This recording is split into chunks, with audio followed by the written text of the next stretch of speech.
dos projetos que eu estou trabalhando de transporte, tá? de grandes estradas. Isso daqui é o que está acontecendo agora, sendo falado agora nesse local aqui. Tá? Eu estou usando geolocalização para saber quem são as principais... enfim, quem está conversando conosco, quem está conversando sobre nós aqui. Então isso é uma coisa de grande governo, eu vou dar um exemplo do que aconteceu no Chile, aqui você tem todo o monitoramento. Tá? E aí, dito isso, serei bem rápido, como deve ser a internet. Eu acho que a gente está vivendo aí um mundo de inovação realmente, de cultura do remix, de cultura expandida. Tem alguns pontos que vão ser, talvez, não discordantes, mas com algumas ressalvas sobre o que meus dois grandes amigos, Luciano e Valéria, disseram, mas acho que é para isso que a gente está aqui, né? Senão a gente faz a discussão largatista, fica assim, então é legal essa... E a gente vai falar um pouquinho também dessa mudança, pessoal. Se você procurar o que vai... 229 tópicos de discussão dentro do Fórum Mundial Econômico sobre mídias sociais, tá? Isso te mostra um monte de coisa. Isso daqui é um ponto que você falava assim, eu tenho uma grande ideia, quando você estava lá fazendo trainee. E aí ele falava assim, respira fundo que passa. Toma um copo d'água, vai passar. E aí são empresas do século XX e pessoas do século XXI. As pessoas, a gente fez pelo Facebook uma ação para conseguir enfim, que as pessoas se cadastrassem no programa de trainee de uma grande empresa, 75 mil cadastros. Selecionaram depois de 6 meses 50 trainees. Passou um ano, passou um ano desses 50 trainees, metade já havia pedido demissão. E o grande índice da demissão era porque os garotos falaram assim, eu adoro essa empresa, ela é linda, ela está aqui numa floresta, só que estou demorando 2 horas e meia para ir, 2 horas e meia para voltar. Resolvi abrir minha empresa. Aí eu vou para o Sebrae e abri a empresa. Então lá. E aí, as empresas querem contratar pessoas completamente diferentes para torná-las todas absolutamente iguais. Todas têm que ser absolutamente igual. E aí, por exemplo, eu trabalho para um grande hospital, tem ali dezenas de vagas abertas há meses. Então a gente está sofrendo de um apagão de profissionais, de PIB intelectual. Tá? E não tem jeito. Então é o melhor momento para se despedir do seu chefe chato. E as pessoas estão percebendo isso. Aí tem essa geração que eu chamo de generosidade. Eu sou um tecno-otimista, mas agora eu vou provar porque eu sou, porque as pessoas só colocam coisas boas na rede. E está fazendo campanhas globais para falar assim, as marcas que fazem a gente se dar mal, elas vão se dar mal também. E aí colocando isso nos principais canais de comunicação do mundo da grande mídia. E é muito bonito, pessoal, ver Warren Buffett e Bill Gates fazendo roadshows no mundo para que os bilionários de países emergentes se engajem em projetos sociais. Tá? E aí isso é uma rede social realmente, isso é uma mudança, pessoal. Então se você quisesse ir para a Revolução Industrial, você tinha que ir para Manchester. Se você tivesse que ir para a Revolução Digital, iria para o Vale do Silício. E agora não tem nada a ver com o digital, tem a ver com essa inovação em nuvem, que está acontecendo em todos os cantos do mundo, meus amigos. Eu acabei de voltar de quase 40 dias na Ásia, vocês não têm ideia do que está acontecendo dali. E o que é ser brasileiro, como tem isso mudado o seu conceito. Tem um indiano da Universidade de Harvard, assistam o TED dele, ele mora aqui no Brasil. Ele falou, Gil, eu amo o Brasil, esse é o país, ele chama Daval. Falou comigo agora no TED Porto Alegre, a gente pediu o palco, e aí ensinaram para ele essa palavra, então é tudo que ele fala para a gente em português. Sinistro o que vai acontecer nos próximos anos no mundo. E aí ele está trabalhando num estudo, né, que eles descobriram que tem 1/3 dos fumantes no mundo que não adianta fazer cigarros com grandes embalagens, etc., que eles não vão parar de fumar. Então, eles tiveram a brilhante e simples ideia de colocar vitaminas em vez de toxinas no cigarro. Simples, né? Isso aqui é uma ação, pessoal. O Canadá falou assim, ó, o Canadá é lindo. Se você viajou para o Canadá... Putz, eu esqueci o som, peraí. Tem som aqui? Daqui a pouco eu volto nesse daí. Mas o Canadá fez o seguinte, ele falou assim, olha, se você viajou para o Canadá, vai lá e coloca quando você colocar a palavra Canadá, ele vai te colocar em grandes interativos, assim, instalados em grandes esquinas dos Estados Unidos. Então tudo simultâneo, pessoal. Tá? Explosando Twitter, fotos, tá? Tudo que você colocar ali está realmente na hora, em tempo real. E se eu puder falar mal, né, como aquele garoto que um dia ligou pro Bozo, vai sair lá também, tá? Então, assim, não tem filtro nesse conceito. E aí, a cidade de Londres está com um problema seríssimo de recessão, seríssimo. E eles falaram assim, sorria para Londres. Milhares de londrinos e pessoas que adotam Londres ali fazendo isso. Aqui, eu acho que é um dos projetos mais mágicos que tem na internet, que é você dividir a sua memória para fazer cálculos sobre o câncer, sobre a febre amarela. E é tão simples, pessoal, que é só você estar aqui e deixar seu computador ligado que ele avisa para esse World Community Grid para falar. Isso é gestão de conhecimento mesmo, né?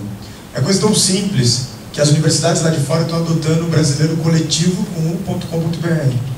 Porque tem boas notícias, batemos novamente o recorde de venda de carros, né? E as estradas também estão duplicando as ruas, tá tudo bem, né? Então, é ótimo. Aqui, pessoal, 45 projetos que precisavam só de $8 mil para conseguir acontecer uma mudança social. 3 projetos são brasileiros. É muito bacana ver isso. Antes a gente nunca estava nessas discussões. E aí, só para a gente se posicionar, o que você faz com um bom segredo agora? Faltava a última coisa a fazer em escala industrial, quebra de informação. Então o que você faz com um grande segredo agora? Você conta com o Wikileaks. Independente se o cara é legal ou não, tem 26 sites iguais. Vocês acham que o Wikileaks ele é invasivo, vocês não têm ideia do que está vendo por aí. E não é nada novo. Começou em 2006 tudo isso. E aí está doendo na humanidade, pessoal. Está doendo de um tal jeito, dia 21 de dezembro, tá?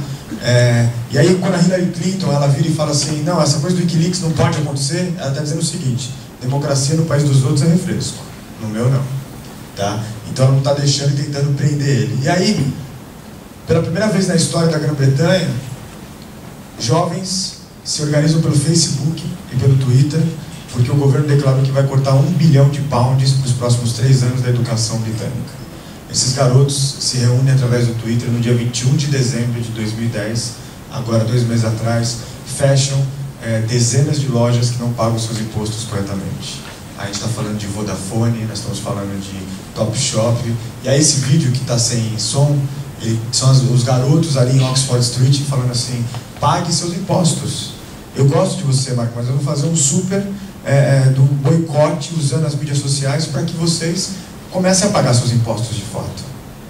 Meus amigos, isso é uma mudança de postura. A tecnologia não tem nada a ver, a humanidade não muda com a tecnologia, ela muda quando ela adota novos processos. Tá? Então alguns estão dizendo que isso é colisão ou convergência. Isso tem acontecido. A gente pode entrar numa discussão aqui acadêmica se é a primavera de Praga ou é a primavera dos povos, mas não é nada disso que a gente está falando. A gente está falando de pessoas que falaram que está na hora de mudar e está balançando em 22 países. E o que ninguém viu direito nessa história é que em novembro o Wikileaks solta um documento com as 9 contas secretas do presidente do Egito e do seu filho. E aí na sequência o The Guardian solta uma matéria dizendo as festas quase romanas, as orgias que aconteciam no apartamento em Londres do filho do presidente do Egito. Aí um garoto que trabalha na City London pegou aquela informação, escaneou e mandou para dentro do Egito, meus amigos. E aí lá no Egito alguém estava nessas lan houses do Google e falou, está na hora de mudar isso. Isso está errado. E aí, pessoal, olha só como uma coisa é complexa. Tentaram travar. Os Estados Unidos foi lá e cortou a conexão. Ele cai de 800 exabytes, quando volta, vai para 4.000 exabytes. Então o corte ele foi totalmente fora de propósito. Ele despertou tudo que não era previsto, né? E é tão bacana falar das pessoas que elas podem desligar nossos computadores e nossos celulares, mas não vão desligar nossas mentes. O professor primário falando isso. E aí você está vendo. E aí é muito legal a Iona Sanches, que cada vez que ela bloga, quem apanha é o marido dela. Aí ela blogou, estou esperando a tempestade derruba ditador chegar aqui. E ela está chegando, 22 países. Então, pessoal, quando eu cheguei a primeira vez em Londres, há muito tempo atrás, eu escutei o Mind the Gap, não entendi que era para pular o vão. Eu falei assim, abra a sua cabeça. Então eu usei aqui o Mind the Gap para falar de megas tendências, amigos. Isso é a vida nossa. Quase todos, pelo menos uma vez por semana, estamos acordando às 5 horas da manhã.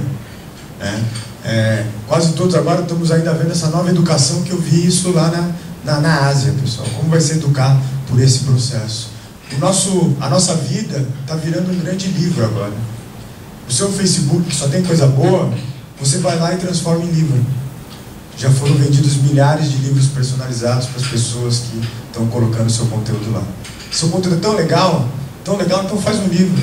Seu filho nasceu, manda para essa empresa, eles vão fazer o livro das fotos do seu filho. Isso, pessoal, é uma nova forma. E pensa no livro. O livro é a maior inovação tecnológica. A gente colocou esse vídeo. Não precisa de energia, é fácil de usar, né? Você usa de uma forma fácil. E aí, pessoal, vocês viram a piada do Sarney, todo mundo viu. Mas o que está atrás aqui como uso corporativo? 1 hora depois desse processo que começou alguns falam que é apenas uma coceguinha, mas são milhares de pessoas colocando fora Sarney, ele solta um vídeo no UOL dizendo assim: eu sou apaixonado pelas mídias sociais, eu acho que as mídias sociais estão mudando o mundo, ela é democrática, é sensacional o texto dele. Eu quase chorei ali, acreditei, falei, porra, esse cara é genial, né? E aí ele fala assim: não demitam a pessoa que fez o tweet, né? A pessoa já estava demitida por ele, né? A pedido dele. Mas o que ele fez aqui, pessoal? Uma resposta rápida. E aí ele sentou do lado da equipe dele e falou: vamos fazer um vídeo agora porque vai começar a pipocar o Fora Sarney. Então assim, isso é uma contra-resposta pro corporativo. E o que está por trás aqui, amigos? Esse vídeo aqui é um vídeo de 1902, cidade de Nova York, né? Falam que é o primeiro vídeo gravado, mas olha assim a logística da cidade. Os cavalos, tem um cara que daqui a pouco vai passar que ele é mais rápido do que a charrete, enfim. Só que o que ele está querendo dizer? Está lá no meu blog, o trabalho da Cisco, 91% do conteúdo da web daqui a 3 anos será de vídeos, amigos. Vídeos de todos os tipos. E aí nós, como empresa, vamos ter que entender se nós queremos o vídeo do ratinho no nosso shopping center, ou se a gente quer que, se a gente é numa indústria automobilística, se o carro que só está quebrado na rua, porque vai produzir vídeo de todas as formas. Está ali produzindo um vídeo, na hora. E já não tem mais essa coisa, produz, chega, grava, né? E aí essas megas tendências, só para vocês terem uma ideia do exponencial disso, é claro que é uma grande loucura, mas se um ser humano fosse assistir todos os vídeos produzidos naquele dia, ia assistir 70 milhões de anos para assistir todos os vídeos de 2014. Vídeos como esse, né? Acho genial, cara, falou fazer um cachorro de... E aí, pessoal, o que está por trás? Todos esses estudos estão disponíveis, tá? O que foi trocado de tráfego na web entre 1980 e 2010, daqui a 3 anos, será 133 vezes maior. Talvez nunca a sociedade brasileira da gestão do conhecimento vai ser tão necessária numa sociedade. Porque a gente acordando às 5 horas da manhã e tendo tudo isso de vídeo e mais conteúdo, quem organiza esse bando de dados, pessoal? Para organizar o nosso desktop já está difícil. Imagina organizar isso. E aí, assim, eu nem vou falar dos números, mas assim, o computador mais rápido do mundo faz 2,5 trilhões de cálculos, seja lá o que signifique. Mas ele está fazendo. Esse é o cloud computing da China para todo mundo. O cara mais poderoso do mundo, só para vocês entenderem, não é mais um americano, é um chinês. Por quê? Porque ele está investindo em supercomputação, está investindo em um trem muito rápido, né? E aí nós vamos ter que olhar também, pessoal, 3 bilhões do que a gente está chamando de urbanomics. Pessoas que estão morando em megalópolis, pessoas que não conseguem. E aí anota esses números, está tudo aí, tá tudo disponível nos meus 2 blogs, mas o que leva a humanidade a editar 100 milhões de horas da Wikipedia? E aí, como experiência, quantos aqui nessa sala, nos últimos 6 meses, fizeram alguma edição na Wikipedia? Levanta a mão. Só Algarve, 4. É muito pouca gente, mas esse muito pouca gente está fazendo 100 milhões de horas editando a Wikipedia. Está colaborando, né, como a gente falou há muito tempo. E aí o que a gente está em jogo agora, nesse estudo, são 1 trilhão de horas editando o que a gente chama de software das das multidões. Essas mídias sociais. Amigo, se a gente pegar 5% só para fazer coisas boas para o planeta, que eu acredito, eu acho que não é só uma propaganda, a gente mudou tudo isso que daí. A gente vai fazer o Vodafone. E aí, só para a gente entender e posicionar, e agora o seu tempo virou um bem social coletivo, amigos. Antes você comprava uma televisão, virava um consumidor. Agora você compra qualquer coisa ligada à internet ou vai na Lan House, você vira um produtor de conteúdo. Isso te dá uma diferença no que você está vendo no mundo. E aí as pessoas estão falando assim: não, mas está todo mundo isolado. Nada. Está aqui, 46% dos usuários declararam que estão encontrando mais os amigos do que antes, e só 7% disseram o contrário. Dados, pessoal. E a ciência está provando, tá? A ciência está provando com neurociência, porque a gente via nas discussões, e aí as discussões falavam assim: não, o Gil é um tecno-otimista. Eu falei, pô, preciso estudar, né, pessoal? Para não falar que eu estou achando que o mundo está mudando, e só eu. Então vamos estudar. Neurociência, pessoal. Leiam um dos artigos que nós colocamos no Valor. Está ali o cérebro, está tudo explicado, tá?